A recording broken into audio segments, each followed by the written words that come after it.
अस्सलाम वालेकुम। हमारी खुशकिस्मती है कि हम पाकिस्तान में पैदा हुए हैं और फिर बिलखुसूस खैबर पुख्तनख्वा में हमारी रिहाइश है। खैबर पुख्तनख्वा के लोग अपने मज़हब इस्लाम से बेपनाह मोहब्बत करते हैं और यहाँ पे तबलीग का भी बहुत रिवाज है।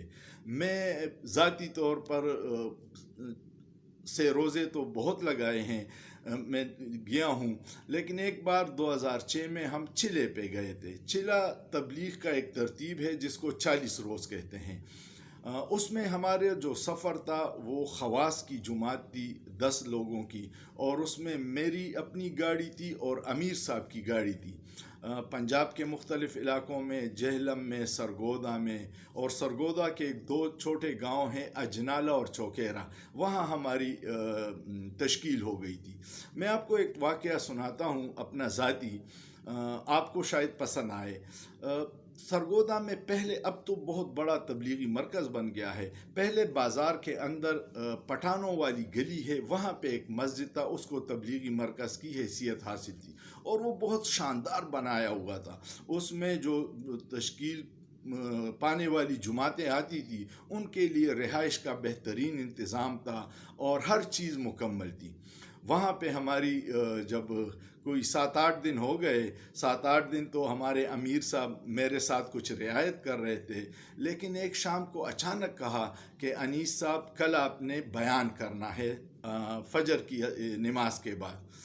मुझे बड़ी हैरत हुई कि मैं कभी इस तरह का बयान नहीं किया, न मैं कोई आलिम हूँ, न मेरे पास इतनी ज़्यादा दीन की तालीम है, मैं क्या करूँगा। उन्होंने कहा आप अनीस साहब तैयारी कर ले। मैंने एक उलट काम किया, मैं बिल्कुल ही तैयारी के बग़ैर जल्दी सो गया। मैं सोच रहा था कि शायद अमीर साहब सुबह भूल जाएंगे, लेकिन सुबह नमाज के बाद वो जो एक बंदा बयान उठ के कहता है कि जी दुआ के बाद बैठ जाइएगा, हमारा एक साहब, हमारे एक दोस्त बयान करेंगे। जब ये ऐलान हुआ और दुआ के बाद अमीर साहब ने मेरी तरफ देखा तो मेरा रंग जर्द और टांगे कांप रही थी। तबलीगी भाइयों की एक तरतीब है कि वो 6 नंबर उन्होंने रटाए हुए होते हैं और वही जब कड़े होते हैं तो वही 6 नंबर तरतीब से कहना शुरू कर देते हैं। मेरे अमीर साहब को भी ये तवक्को थी कि शायद अनीस साहब वही 6 नंबर दोहराएंगे, लेकिन जब मैं खड़ा हो गया, कोई 30-40-50 लोग बैठे होंगे, बाकी सारे मस्जिद से चले गए थे, तो मैंने बिल्कुल वही चीज़ें बयान की जो हकीकत थी। मैंने उनको कहा बिस्मिल्लाह के बाद कि मेरे ये अमीर साहब ने रात को मुझे बताया था कि आज मैंने बयान करना है, और मैं बग़ैर तैयारी के सो गया। तो अब अंदाज़ा करें कि आपके सामने मैं बग़ैर तैयारी के खड़ा हूँ और मेरे पाँव कांप रहे हैं, रंग जर्द है। तो सोचिए कि जब आप कल अल्लाह के सामने बग़ैर तैयारी के खड़े होंगे तो आपका क्या हाल होगा। इस बात का उन लोगों पे इतना असर हुआ, अल्लाह ने उनके दिलों में हिदायत डाल दी कि हमने उसी सुबह एक नक़द जुमात तैयार की और से रोज़े के लिए भिजवा दी। उसमें जो सबसे अहम बात थी, वहाँ पे एक कारी नईम साहब थे, बहुत ही बुज़ुर्ग हस्ती थी, और उनको ये एज़ाज़ हासिल था कि उन्होंने तबलीग शुरू करने वाले मौलाना इलियास का दीदार किया था बचपन में। मौलाना इलियास हिंदुस्तान का एक इलाका है मेवात, वहाँ पैदा हुए थे और तबलीग की शुरुआत मेवात के इलाके से हुई थी।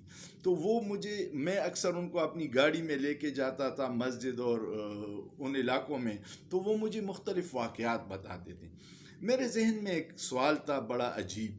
मैंने कहा कि हमने तो पढ़ा है कि नमाज अच्छाई और बुराई के दरमियान फ़र्क है, आप नमाज पढ़ोगे तो आप इन चीज़ों से बच जाओगे।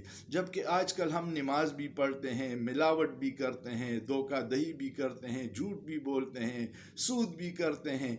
तो मैंने कारी नईम से कहा कि क्या हमारी इन नमाज़ों का कोई फ़ायदा है कि हमें इन बुराइयों से नहीं बचाती। तो हम जिस रास्ते से जा रहे थे वहाँ एक गंदा नाला था। कारी नईम साहब ने कहा कि अनीस साहब, ये जो गंदा नाले का पानी है ये पीने के काबिल है। मैंने कहा नहीं। उसने कहा ये पीने के काबिल नहीं है, लेकिन अगर आग लग जाए तो ये पानी हम उस पर डाल सकते हैं।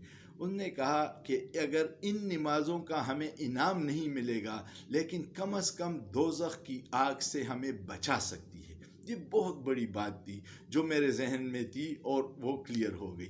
تو ایسے واقعات تبلیغ میں جو اکابرین ہیں ان کے ساتھ بیٹھ کے آپ کے ذہن میں جو شکوک و شبہات ہوتے ہیں وہ ختم ہو جاتے ہیں۔ امید ہے آپ کو یہ ویڈیو پسند آئی ہوگی، کمنٹ ضرور کیجیے گا، اور سوچئے، سوچنا جرم نہیں ہے۔